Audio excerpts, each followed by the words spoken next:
now I am excited to introduce Martin Charter.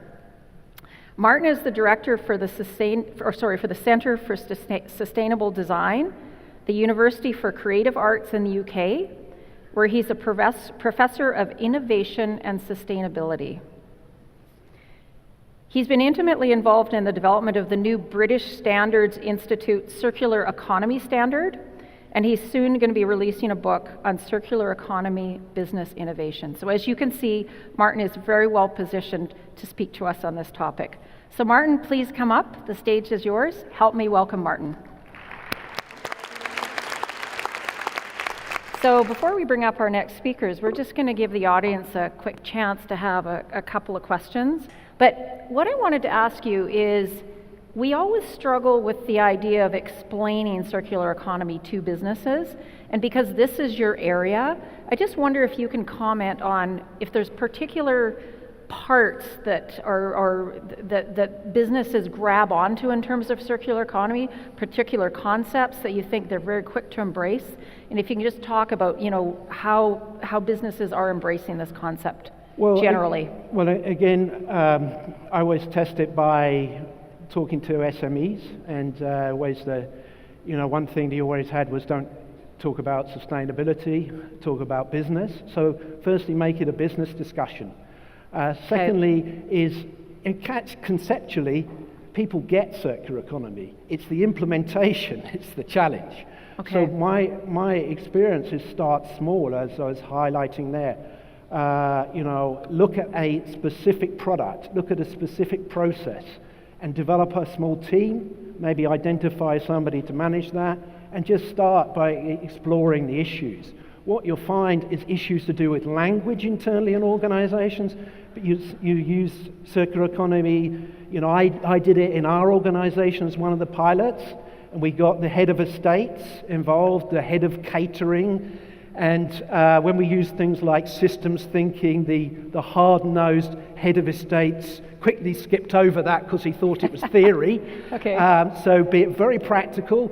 We were talking to the head of catering about this. He didn't understand the concept. We explained it, and he said, "All right, we're doing that." So it's being very clear about, practical language. But of course, like everything else, it's opportunities and threats as well, okay. Risks. Right. Excellent. Thank you. So looking then at Pigeonhole, and I think the questions are going to come up here soon, one of the questions that got a lot of votes, and this will be interesting, I think, for you to comment on, can you give us some examples of the worst attempts at circular economy by businesses, how they've sort of got it wrong? Unfortunately, the best example, and I'm not going to name the organization, was a large organization in the UK that decided to take circular economy as a vision, and the chief executive stated this was our vision and we as an organization needed to move forward, and then he resigned and moved on. So there'd been no stakeholder engagement, no discussions, so what you got was this sort of high-level indication it's an important issue, but then entirely different perspectives and visions. So a really important learning from that is this need to engage internally on the discussion, particularly with large organizations. So everybody's working off the same piece of paper, but it's still early days. Okay, excellent, thank you. So it can't just be top-down.